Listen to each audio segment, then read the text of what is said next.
I don't know if I'll ever tell anyone else this story, but if something happens to me tonight, I want it written down somewhere. This is about my wife. Or maybe it's about the thing that's about to walk through my front door wearing her face. 6 months ago, everything was normal. Sarah and I had an ordinary life in an ordinary house. We cooked dinner together most nights, argued about small things, laughed about smaller ones. Then, so gradually I almost didn't notice it happening, she started to change. At first I told myself it was work. There had been layoffs at her company, everyone was on edge, and I figured she was staying late to prove she wasn't next on the list. I wanted to believe that. Trust is supposed to be the foundation of a marriage, and I didn't want to be the guy who interrogates his wife over nothing. So I said nothing for weeks, telling myself I was being a good husband by giving her space, by not making her explain herself. Every night she walked through the door looking exhausted, but small things kept piling up. Her phone was always face down now, screen hidden like it was a habit she'd built without meaning to. Every time a text came in, she'd leave the room, or lock herself in the bathroom for a few minutes. I told myself everyone deserves privacy. Still, something cold started settling in my stomach that I couldn't name. Then the calls started. 2, sometimes 3 in the morning, my phone would light up. I'd answer and there'd be nobody there, just static, and underneath it, slow, steady breathing.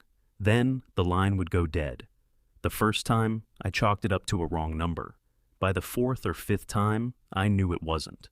I asked her about it one night. She didn't even look up from what she was doing. No idea, probably a robocall or something, she said. Her voice was flat, almost bored, like she'd already rehearsed the answer. That's what scared me more than the calls themselves. Liars usually flinch. She didn't. Convinced she was seeing someone, I rented a car so she wouldn't recognize it and followed her to work one morning. She drove straight to her office. I spent the whole day parked across the street, watching, expecting to catch her slipping off with a coworker. Instead, she worked at her desk for 8 straight hours, ate lunch alone at a bench outside, and did absolutely nothing suspicious. I actually thought to myself, half joking, that her job was so boring anyone would need a drink after a day like that. Which was strange because she'd quit drinking months earlier, out of nowhere, without any explanation. At exactly 5 o'clock, she left the building, and the second her car pulled onto the road, my phone buzzed with a text from her. Working till 8 tonight might be later. My hands went cold. She'd just walked out of that office in front of my own eyes, and she was lying to me anyway. I followed her through downtown, waiting for her to turn toward a hotel, toward some other man's apartment. Instead, she drove into the oldest part of town and parked outside a church that had been abandoned for years. I knew that church. The old pastor had died there, decades ago, mid-sermon, collapsing right on the pulpit in front of the whole congregation. It had sat boarded up ever since, chains on the doors, plywood over the windows. My mother used to drag me there every Sunday when I was a kid, hair combed, collar buttoned to my throat, forced to sit still for hours while my legs went numb on the hard wooden pew. Even then, I remember thinking there was something wrong behind that pastor's smile. A coldness I couldn't explain to anyone, especially not to a room full of adults who worshipped him like he could do no wrong. I used to sit there as a 9-year-old, watching him work the congregation into tears and hallelujahs, and think, quietly, privately, that none of it felt holy. It felt rehearsed. I never told my mother that. I never told anyone. Standing there as a grown man, staring at the same building 3 decades later, all of that came rushing back at once, and a heavy, bone-deep dread settled over me before anything supernatural had even happened. I watched her hug a handful of people outside, smiling, completely at ease, before she disappeared inside with them. None of it made sense. If she wanted to go to church, I never would have stopped her. Why lie about it? And then it hit me. She'd quit drinking around the same time all this started. Maybe she'd joined some kind of recovery group, maybe a religious circle. I told myself it could be something harmless like that. I couldn't just leave it there. I remembered a side door from Sunday school days, around the back of the building, and I crept toward it instead of walking away like I should have. The old pastor's office was exactly the wreck you'd expect after decades of neglect. Shattered glass, spray paint on the walls, broken furniture buried under years of dust. Nobody had set foot in that room since the man died in it. From the loft above the sanctuary, I looked down and saw nearly 100 people in identical black robes, standing in perfect rows, chanting something ancient and unfamiliar, a sound that seemed to come from somewhere older than language. It echoed through the whole building, almost hypnotic. When the chanting paused for a breath, I saw it.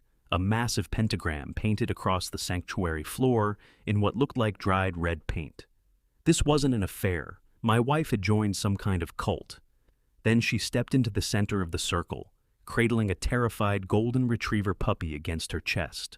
For one stupid second, I thought maybe it was part of some ritual, or even a surprise gift, since I'd always wanted a dog like that.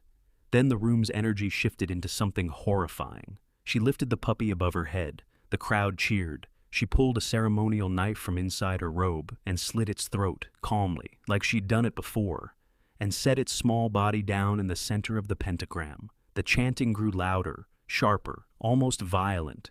The air itself felt wrong, thick, pressing in from every direction, like the room had run out of oxygen and replaced it with something else.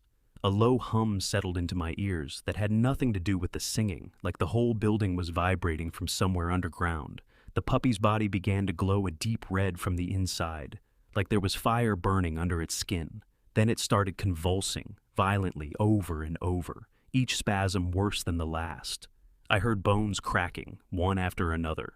The flesh twisted and split and reformed.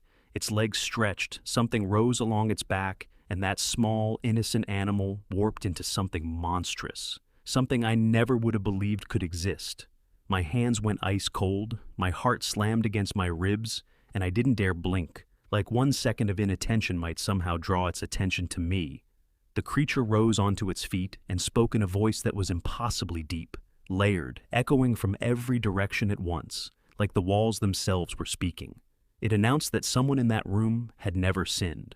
Panic rippled through the crowd, robed figures turning to stare at each other, trying to figure out who it meant. Then it raised one arm, slow and deliberate, and pointed straight up, toward the loft where I was hiding. I froze for exactly 1 second before my body took over. I ran through that ruined office, out the back door, and didn't stop until I was in my car. I broke every traffic law getting home, my mind replaying the transformation over and over, trying to convince myself I hadn't really seen it, knowing I had. The second I got inside, the fear took over completely. I opened the gun safe, loaded everything I owned, and posted myself near the front door with the lights off, trying to find some rational explanation for what I had just witnessed. There wasn't one. My phone buzzed. A cheerful text from Sarah. "Heading home soon, see you in a bit." I didn't know if she had any idea what I'd seen, or if she knew everything. I thought about calling the police, then stopped myself. What would I even say? That my wife belongs to a cult that sacrifices puppies and turns them into demons. They'd think I'd lost my mind, or worse, have me committed. I thought about calling my brother, then let that go too. He lives states away. All he could do is worry. In that moment, nobody on earth could help me. I was completely alone in my own house with what I'd seen.